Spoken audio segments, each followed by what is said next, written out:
obrigado pela presença aqui.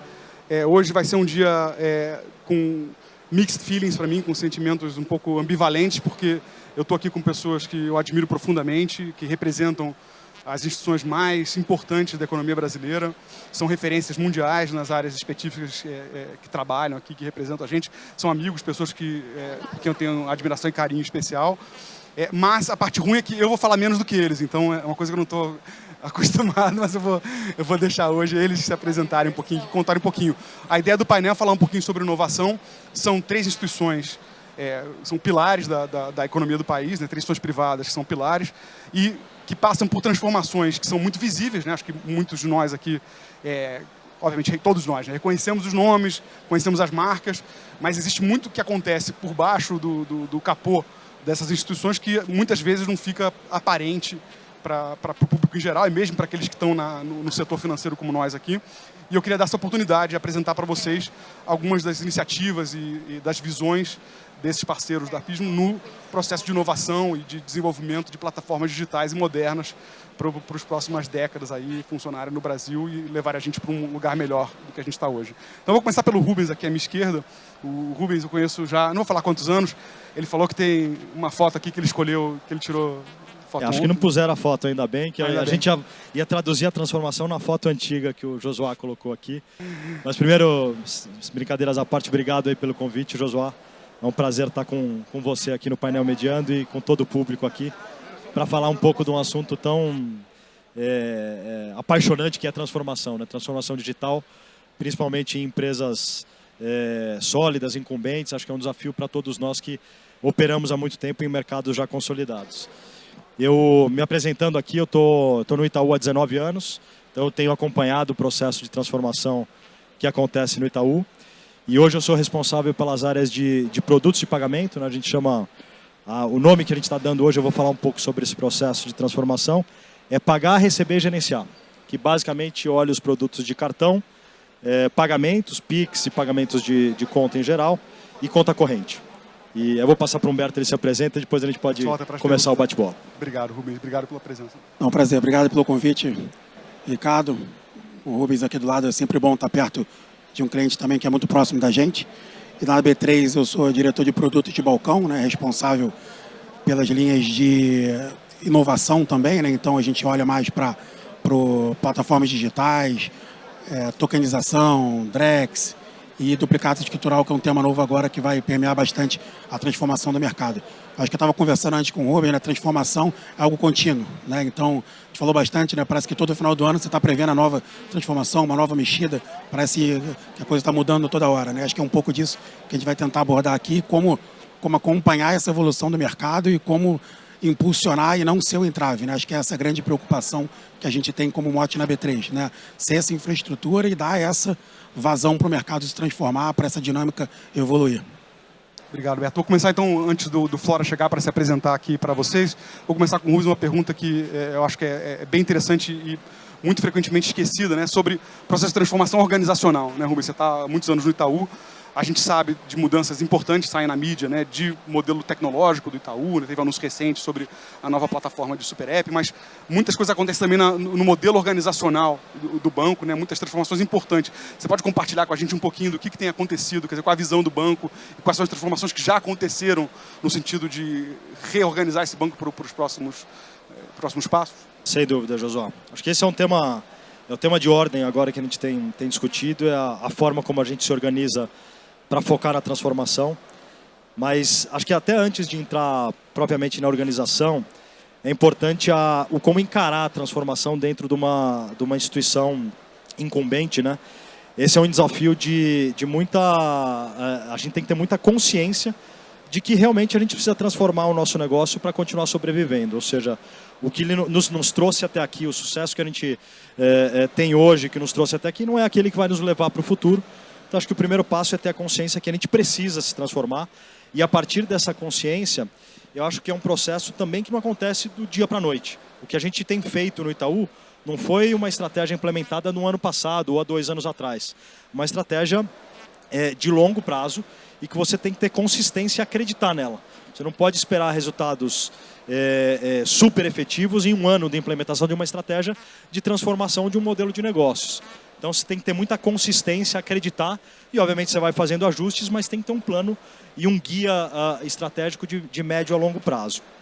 E quando a gente olha a transformação digital, a transformação cultural, a gente olha para 3 elementos principais, né? E eu vou dar menos foco em 2 deles e falar mais da organização. Mas acho que começa pela tecnologia, a gente focou muito, e isso tem 6, 7 anos que a gente fez uma transformação importante, um plano de transformação tecnológica, com levar os nossos sistemas para a nuvem, fazer o desacoplamento de uma série de plataformas, olhar para dados de maneira desestruturada. Então tem um trabalho muito grande de fundação feito em tecnologia, que acompanhado de uma transformação cultural, que a gente também começou há algum tempo, começa a promover uma transformação em cadeia, né? A gente fala que a transformação acontece aos poucos, ela demora para ser percebida, mas quando ela engata, aí sim você começa a perceber velocidade na transformação.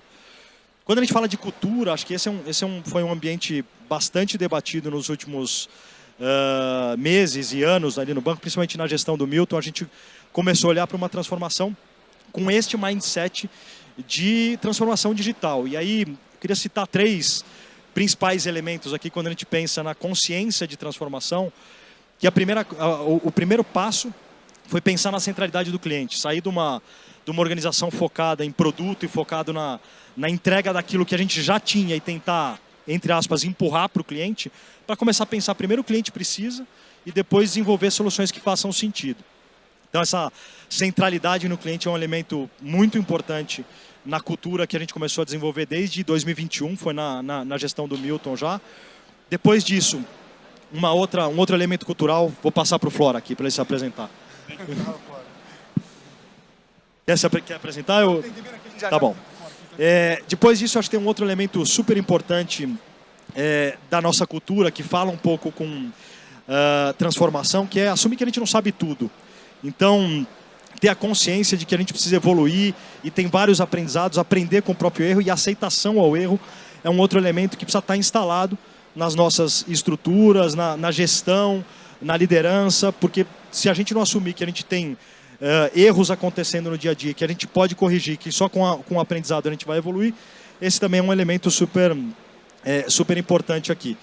E o último elemento é o vamos de turma. A gente usa este termo mesmo, que fala um pouco com o próximo ponto que eu vou falar de organização, que a gente sair de um elemento, de uma estrutura organizada por silos, área de produto, área de tecnologia, área de CRM, tecnologia, assim vai, para as áreas muito mais integradas. E aí, esse elemento de tecnologia, mais o elemento cultural, e um elemento que se soma à forma como a gente se organiza, é que começa a potencializar e trazer as diferenças para a gente.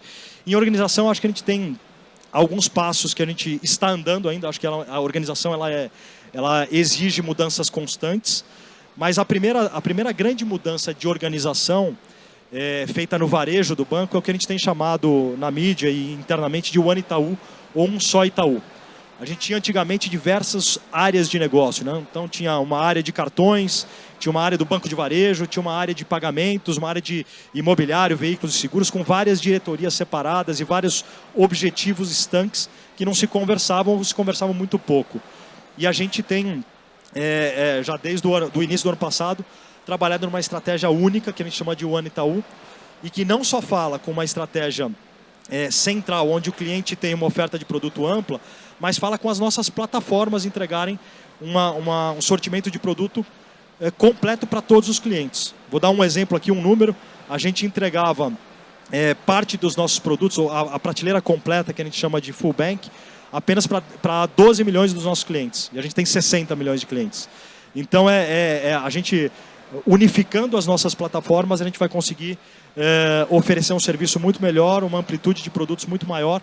E aí sim a gente começa a mudar. Eficiência maior, com menos também conflitos entre departamentos. Exatamente. E acho que aí um outro elemento de organização importante que a gente tem mudado a forma de atuar, é o elemento das comunidades. Isso não é novo, mas é um elemento também constante.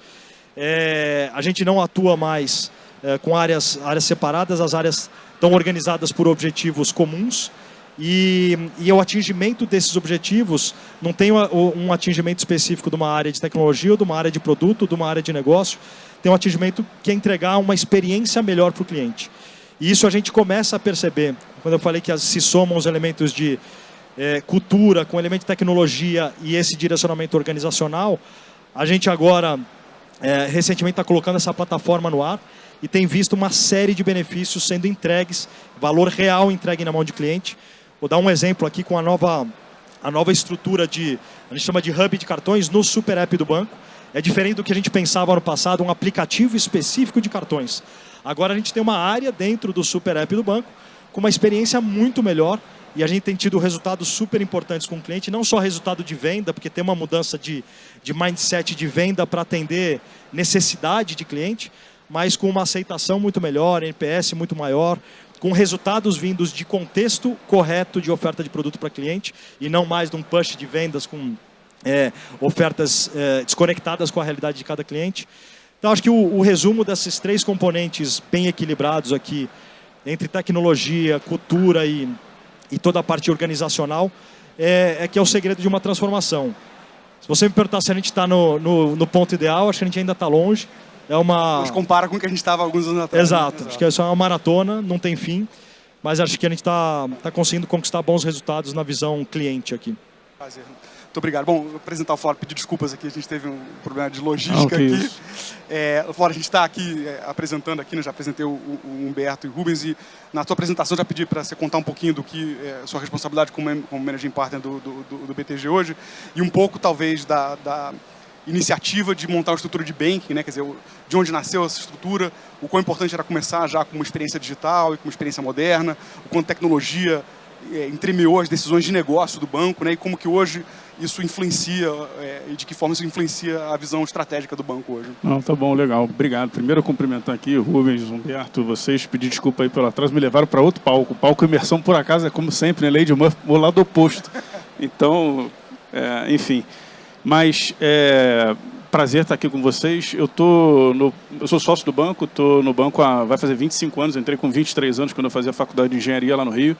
E passei por várias áreas, fui head da distribuição de fundos da nossa empresa de asset management, fui head da distribuição de renda fixa dentro do banco.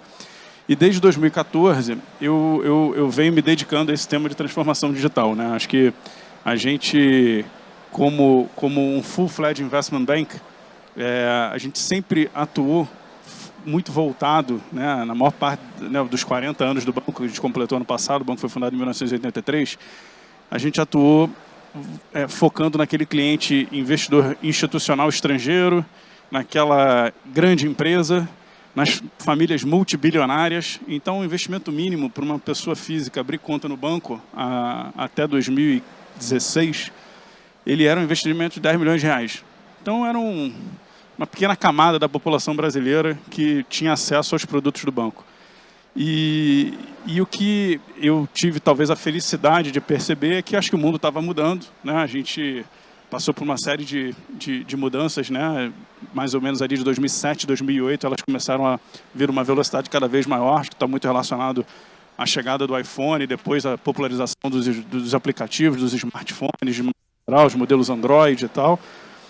Acho que isso também foi acompanhado por uma mudança no modelo de negócio das telefônicas, né? Que tinham focado ali em voz, depois mudou para dado e os pacotes de dados mais fracionados e tal. Então isso viabilizou os apps, né? Isso tudo que a gente tem hoje, abre a sua conta, biometria facial, isso há 10 anos atrás era uma novidade, né?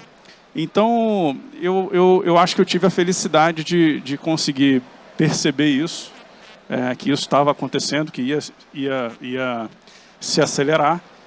Existia uma certa preocupação no banco de posicionamento, né? Assim, a gente sempre teve um posicionamento, uma marca aspiracional, né? Uma espécie de Goldman Sachs no Brasil. Tem a brincadeira lá do BTG, Better than Goldman, né? E de repente, vamos abrir mão disso para fazer um negócio que a gente não conhece, não sabe, né?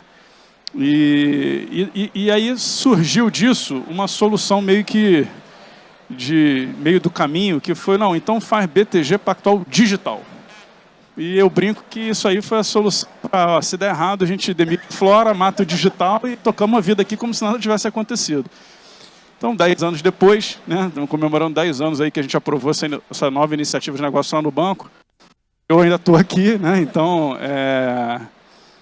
fico feliz de ver que o digital não existe mais, né? Essas iniciativas, né? Que depois se desdobraram, como você falou, em banking, um monte de outros desenvolvimentos, todos relacionados à tecnologia. Isso tudo virou funcionalidade para o cliente, com a marca do banco, a marca mãe do banco. Tem muita gente também que o BTG é muito agressivo, né? A gente luta contra esse estigma e na verdade, para você, esse episódio é bem representativo, essa história é bem representativa do que de fato é o banco, né? Na verdade, nós somos muito conservadores. Para fazer um negócio meio óbvio, que era usar a marca mãe do banco para uma nova iniciativa de negócio, levou 10 anos quase, né? Foi só em 2022 que a gente tomou a decisão de fato de matar esse BTG Pactual digital, que era uma coisa que me incomodava muito, porque dava uma sensação assim do BTG para pobre.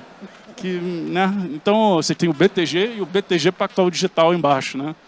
Então, eu acho que esse período foi um período importante, porque foi necessário para que os demais sócios do banco tivessem tido tempo e tivessem conseguido enxergar os benefícios e os resultados desse trabalho de transformação digital que foi começado lá, foi iniciado em 2014. Para você ter ideia, naquela época, o banco devia ter uns 300 funcionários no time de IT, sendo que 2/3 eram terceirizados. Assim, era um absurdo. E a gente tem uma cultura muito forte no banco e a gente se orgulha muito dessa cultura de contratar o que tem formado, o cara ainda na faculdade e promover e oferecer desafios para que ele se desenvolva. Então, não por acaso, essa é a minha história.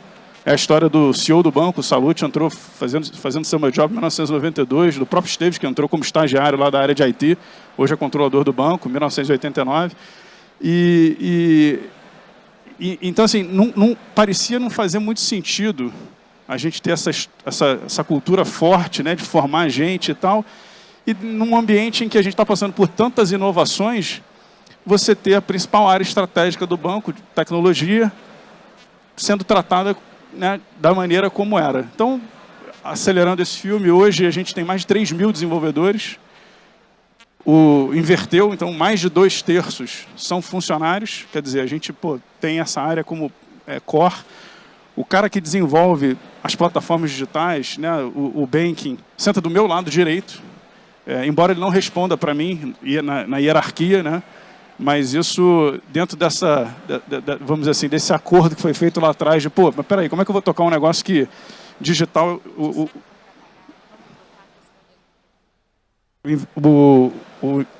Tá dando tudo errado comigo hoje, né? Não é sabotagem, eu quero deixar registrado aqui. O Itaú jogou um monte de casca de banana aqui pra mim. Enfim. Rivalidade, competição, é isso. Enfim, então, até me perdi aqui, mas tudo bem. Mas, enfim, sentado do lado do gerente lá, quer dizer, para ter o cara que respondesse. E quando a gente foi discutir, né, como é que fica, define como, porque a gente tem no mercado financeiro, o Rubens deve saber disso, aquela divisão clássica de back-office e front-office, né? Front-office quem é? É o cara comercial que fala com o cliente e gera receita. Back-office é o resto. Inclusive IT. É centro de custo, né? Inclusive IT. Exato, centros de custo. Nesse mundo novo que a gente está vivendo, não cabe essa divisão, entendeu? Na verdade, nesse mundo que a gente está vivendo, não cabe nem qualquer que seja a divisão. Então, assim, a gente precisou primeiro quebrar esse negócio. O IT não sentava junto com as áreas de front office. Então, nessa discussão toda, a gente falou, não, é importante que o head desse time de IT responda para o IT do banco.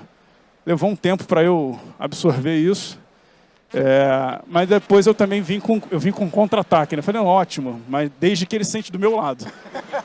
E aí, não, então tá bom. Então, hoje ele senta do meu lado. Ele não responde para mim, mas eu sou o maior cliente dele. Eu vejo o que ele está fazendo, eu sei quais são as prioridades, eu escuto o que ele fala no telefone. Então, se por acaso algo sair do rumo que eu acredito que seja o que a gente planejou, eu consigo, né, no mínimo, vou gritar. Se o objetivo for o mesmo, está resolvido. Exato. Né? O problema são objetivos ele pode responder distintos. para quem ele quiser, desde que esteja tudo certo. Então, desde que as entregas estejam funcionando. Então, assim, a gente não foi simplesmente a transformação digital. Isso fez com que, mesmo num negócio que é relativamente pequeno em relação aos grandes bancos, né, de varejo, né, que tem Itaú tem quantos funcionários? 100 mil funcionários, 90 mil funcionários? 95. O banco lá atrás tinha 3 mil funcionários. Hoje tem mais de 7 mil. Cresceu bastante. Eu tenho 1.500. Esse negócio que começou lá com eu, chefe de mim mesmo, um part-time job, um side job, hoje tem 1.500 pessoas. Fora os 4, 5 mil independentes que representam o banco pelo Brasil. Então, assim, foi uma mudança que ela exigiu de nós adaptações em várias outras frentes, entendeu? E uma mudança de mindset muito importante, né? Então, no antigo Investment Bank, os diferenciais que nos faziam atrair cliente ou que de alguma forma responsáveis pelo nosso sucesso era a capacidade de customizar soluções. Por quê? Porque o cliente muito grande, institucional, estrangeiro ou a família multibilionária, ela, quando chega como cliente do banco, ela quer do jeito dela. E o banco se especializou em fazer desse jeito. O jeito vai ser o que você quiser. Quando você vai para esse nosso mundo aqui, de transformação digital, de escala, você precisa da característica oposta, que é você tem que ter capacidade de desenvolver os processos têm que ser claros, eles têm que funcionar, e não adianta funcionar. Quando você tem o problema da família bilionária, do investidor estrangeiro, gringo, grande, é fácil você customizar se você tem flexibilidade, você vai fazendo ali, no limite você faz no Excel e resolve. E cobre qualquer custo, né? Mas com 5 pessoas, mais de 1 milhão de clientes, você não consegue resolver desse jeito. O negócio tem que funcionar de manhã, de tarde, de noite, de madrugada. Então, isso de fato exigiu de nós uma série de adaptações, né, e mudanças que fizeram com que hoje a gente não tenha essa divisão clássica de back-office, front-office. Né? O IT faz parte desse negócio. A gente tem um time muito mais diverso, muito mais plural do que a gente tinha lá atrás. Lá atrás todo mundo... Hoje, por acaso, eu estou de terno aqui, não por vocês, mas por outras razões. O Rubens estava de gravata. Ainda tem cliente, né? Enfim, então... Mas hoje em dia não tem mais isso. Você anda pelo banco, todo mundo de camisa polo. Na próxima eu venho de camisa polo. Só o Humberto veio moderno hoje. Tá os 3 velhos aqui. Mas é isso, as pessoas hoje trabalham de camisa polo. Então, assim, isso combina com o que é o nosso objetivo, né? O nosso objetivo é chegar para todo e qualquer brasileiro. Hoje, enquanto a gente está conversando aqui, é inimaginável. Há 10 anos atrás não existia isso. Enquanto a gente está conversando aqui, tem gente baixando o app, abrindo conta, 100% online, digital. Cara, a gente tem uma quantidade de clientes que eu às vezes me belisco para ver se eu tô se é verdade. Isso não fazia parte da realidade do banco. Então... Você acha que tem a cara do BTG hoje? Quer dizer, que unificou as marcas? Você acha que hoje a experiência digital... Não, acho que hoje, sem dúvida, a gente percebe que a gente... Acho que a gente foi bem sucedido em se estabelecer nesse mercado que é super competitivo.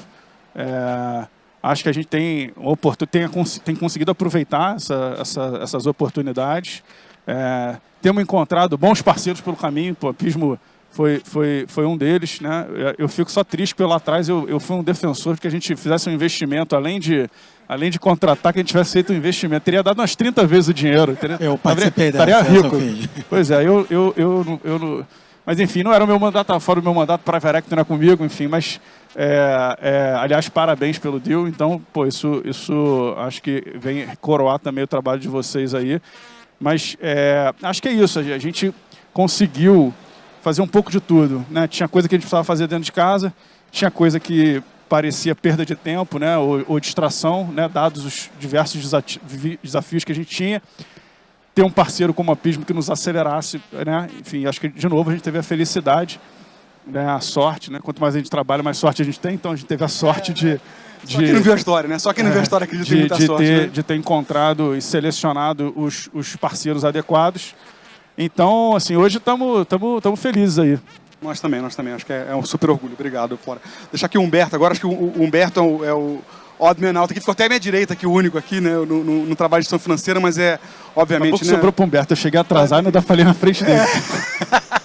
Mas o dono da infraestrutura onde roda uma boa parte da economia. Acho que, obviamente, imagino que no público aqui todo mundo conhece a B3, a Bolsa, né, um dos Bs da B3.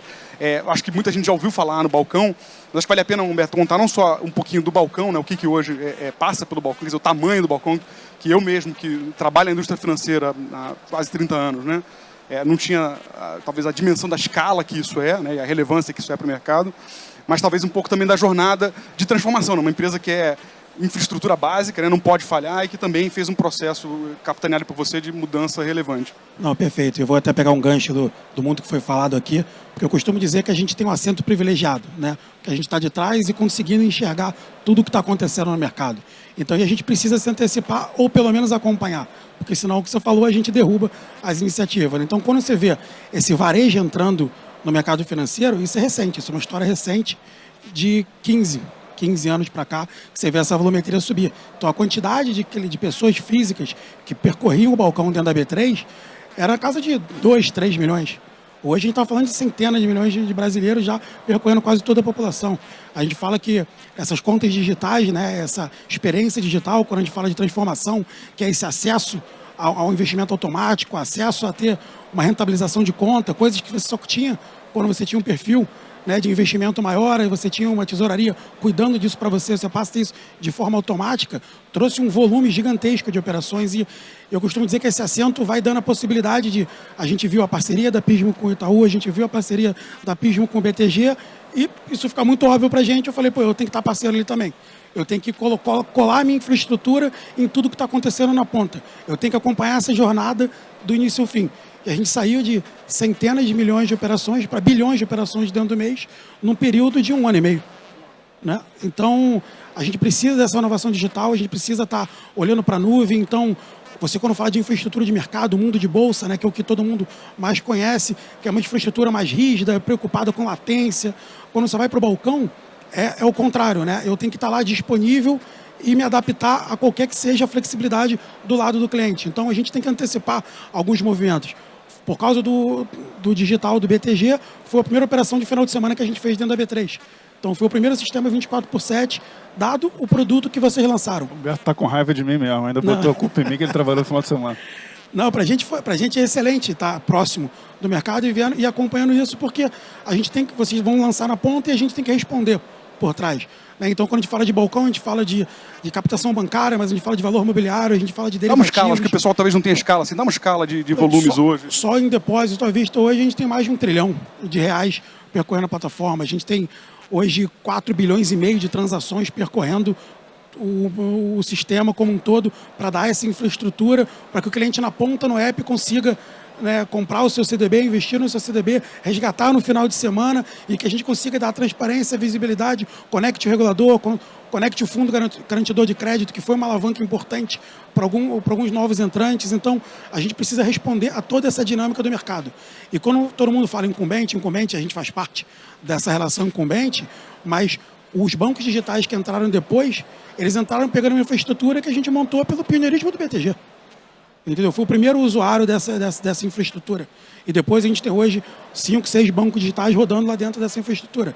Então, acho que é esse olhar que é a centralidade no cliente, né, jornada do cliente, que era uma coisa muito distante do mercado financeiro. A gente era muito preocupado com o produto, muito preocupado com a dinâmica, muito preocupado com os principais elos da cadeia, porque, dada a concentração bancária no Brasil, você consegue sempre chegar numa curva ABC de relativa facilidade, né? Então isso vai te direcionando muito para um caminho único. Então, quando você tem que mudar esse prisma, olhar para dentro da dinâmica do mercado, olhar para a jornada do cliente, mesmo a B3 ter um DNA B2B, e sempre vai ser esse, a gente está aqui para prover infraestrutura, como eu disse, para estar sentado lá atrás, olhando o que está acontecendo e estar ajudando essa dinâmica, mas a gente tem que pensar um pouco mais, entender um pouco mais essa jornada, o varejo, como ele entra, como é que ele se encaixa nessa dinâmica. Então, a gente investe bastante em discussões como blockchain, que o regulador está puxando, em discussões como microserviço, para você poder compatibilizar, para poder dar uma jornada diferente, seja para uma operação que nasceu no dígito, seja uma operação que nasceu no Elf, ou uma operação de cartão atrelada a esse investimento. Então, essa dinâmica vamos dizer assim, é esse pulsar do mercado que tem que ditar esse comportamento, e a gente tem que estar sempre, acho que, reagindo e tentando antecipar, mas a gente só vai conseguir fazer isso mudando a tecnologia, testando novos serviços. Essa plataforma foi meio nova para a gente também. A gente construiu completamente outside in e falou, preciso fazer uma coisa do zero. Preciso olhar para a dinâmica e depois eu vejo como é que ela encaixa no que eu tenho. Então isso quebra alguns pratos, faz algumas mudanças organizacionais, né? Passamos por Fiz alguns calos. alguns calos, né? Algum bonequinho de voodoo pelo andar que você viu alguns dias, mas aos poucos o pessoal vai entendendo, né? Você vai trazendo mais sócios para a iniciativa e esse é o caminho, né? Ir um pouco à frente, tomar um pouco de risco. A gente tem que fazer isso pelo mercado, fazer isso pela sociedade. Acho que esse é o nosso papel dentro do ecossistema, né? Obrigado. Bom, a gente já está quase estourando o tempo aqui. Eu vou pedir mais um minuto para cada um aqui, só para dar uma mensagem. De novo, né, o privilégio de ter vocês aqui, mas contar um pouquinho do que vocês acham que vem pela frente. Né? Quer dizer, a gente sabe, acho que quem conseguir falar 2 frases sem falar AI, ganha depois um brinde da Pismo lá, mas tirando a AI, que acho que tem uma mudança importante, quer dizer, quais são as mudanças que são talvez menos óbvias e que vocês veem nos próximos ciclos de inovação, seja digital ou de negócios no ecossistema brasileiro de pagamentos e serviços financeiros? Começar pelo Rubens aqui.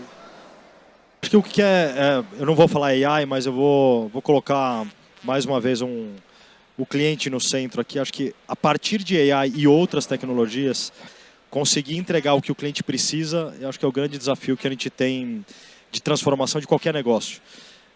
A gente sai de uma lógica em que você tem uma prateleira de produto que você tenta empurrar no cliente para uma prateleira de produto que o cliente demanda e que você, a partir de um contexto que você conhece melhor o cliente, a partir do que ele deixa de dado com você, a partir do que você customiza a experiência, você conseguir de fato encantar o cliente e entregar algo diferente. Acho que os próximos meses e não anos vão determinar o que a gente é capaz de realmente entregar de valor para o cliente a partir dessas novas tecnologias. GenAI eu acho que é diferente de AI, e GenAI fala muito de interpretação de linguagem, e acho que a partir daí a gente precisa ter uma interação com o cliente muito maior do que a gente tem hoje. Saber usar os dados que o cliente deixa para a gente, saber usar as conversas que a gente tem, seja no canal digital, a partir de chat, seja... Tem muito de fundação também, né, Rubens? Porque a jornada veio para acumulação de dados, de gestão de evento, né? Quer dizer... Exato. Eu acho que tudo que a gente falou aqui anteriormente de transformação digital, as capacidades que têm que ser criadas para você operar nesse novo mundo de AI e GenAI são completamente diferentes. Então, quem não começou uma jornada de transformação digital há algum tempo, não tem fundação. Então, acho que o grande desafio é quem não fez começar a fazer e quem já fez conseguir extrair valor do que de fato a gente pode fazer de novo pelo cliente, né? E não tech for tech e aqui sim entregar valor para o cliente. Muito bom, obrigado. Não, eu concordo com tudo que o Rubens falou. Eu acho que às vezes a gente cria, né, esses buzzwords para vender palestra, vender curso e tal. A gente procura no banco ser muito pragmático, né? Acho que toda inovação ela tem que trazer um ganho de eficiência, de produtividade associado. É assim que a gente procura desviar das distrações. E eu acho que aqui com AI, Gen AI, assim, não é diferente do que a gente já viveu lá atrás quando começou a internet, né? Os escritórios mudaram, né? As pessoas não tinham cada um o seu computador, né? Depois a internet facilitou. Então, assim, eu acho que é isso, é você aprender a usar a ferramenta. Sem dúvida nenhuma, tem muitos ganhos. E eu acho que do ponto de vista do cliente, é algo que a gente sempre procura ter na cabeça, e de novo, remonta às origens do banco, é colocar qualidade acima de tudo, né? A gente tem que ter um produto de muita qualidade, a gente tem que ter um atendimento de muita qualidade, né? Então, se a gente continuar focando nisso, eu vou fazer tudo que tiver ao meu alcance, né, Gen AI, outras coisas vão surgir para garantir que o cliente esteja sendo bem atendido, entendeu? Super obrigado, concordo. Acho que eu sou obrigado a ir na mesma linha, né? Meus 2 clientes estão indo nessa linha, então a gente, com BTs, é obrigado a ir, porque acho que esse é o passo, né? Você tem que estar próximo do cliente, com foco no cliente, e entregar a melhor solução mais rápido possível. E a gente, com o B3, tem que ter todas as ferramentas, a caixa de ferramenta completa, e o mercado que vai dizer o que você precisa e quando você precisa fazer. Então, não dá para você se fechar no seu mundo, renegar as coisas, nem dá para você pegar uma bandeira e querer lardear uma bandeira simplesmente para querer vender alguma tecnologia ou querer dizer que aquilo é o caminho correto. Eu acho que o mercado vai dizer, o próprio cliente, no final do dia, está apontando essa direção. Então, conforme a gente conseguir se organizar, ser ágil, ser rápido, estar com essa proximidade no cliente, a gente vai tomar as melhores decisões e vai usar as melhores tecnologias, né? Gente, muito obrigado aqui, meus colegas aqui, Rubens, Fora, Humberto. Super obrigado a todos que assistiram aqui a palestra de hoje. Estamos aqui com o stand, quem quiser vir conhecer a Pismo. É,